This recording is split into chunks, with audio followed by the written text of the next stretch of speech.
Hey all, I'm Teacher Luna, and I'm putting on my glasses if you can see me.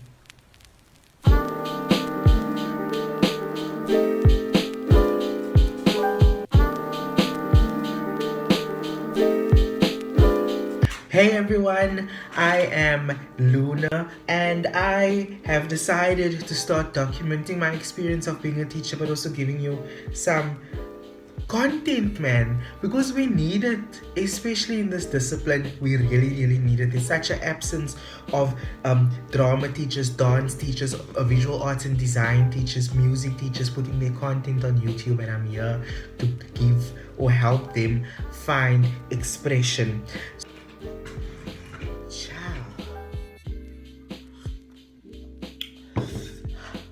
Okay, so I recently did a movie with my grade 10 class.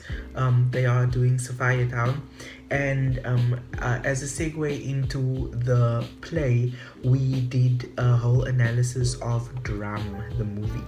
And Drum tackles, a lot of the context to Sophia Town, which I think would greatly aid the play.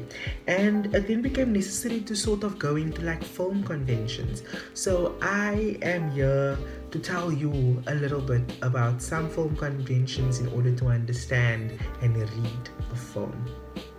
Okay, so I just had to adjust some of the angles and the positionings of the camera since I don't have equipment yet. So, film and television is probably one of the most popular forms of entertainment in the world today.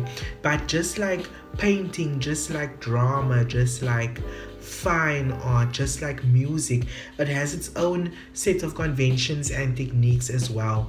And film, if you look deeply, also tackles some tense issues, and there's always just something to unpack in every film. And the textbook makes a lot of outdated examples, but I'm going to use the example of Barakat, which is an amazing film, as an example throughout the series of videos that I'm making about film. And in order for us to understand and read a film, we need to understand the conventions and the tools that are used by filmmakers. So two of the conventions that I'm going to look at is plot, theme, and intention. It's actually three, and that's actually the first step that you can take towards structurally understanding a film. So the first one is plot. So plot is basically knowing what a story is about.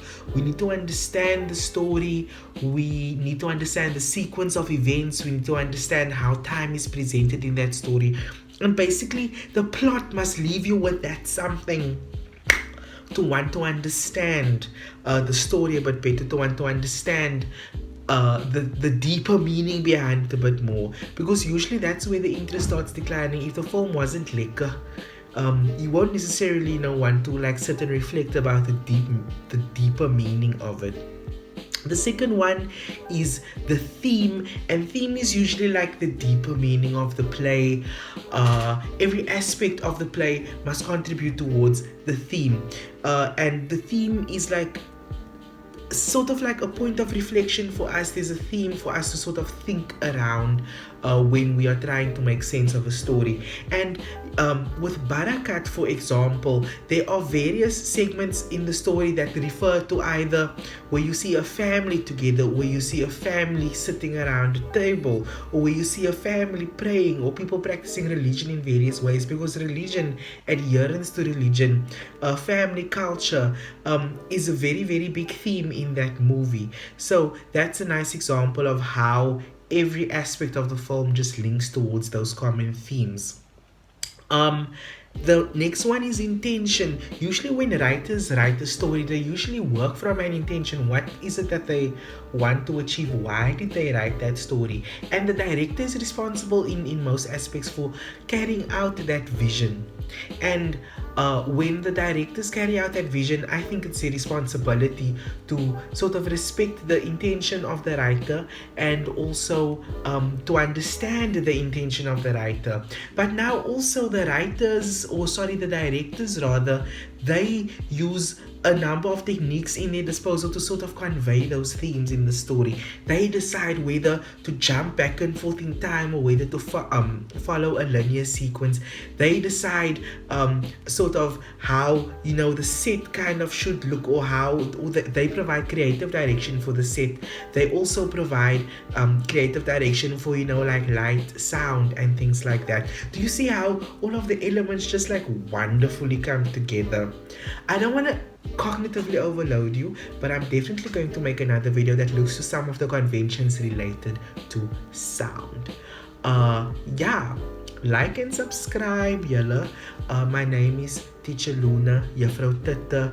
I actually prefer Juffrou Titte, but also Teacher Luna if you want to be fancy like that. Die drama Juffrou, die drama Oni. I'll see you next time.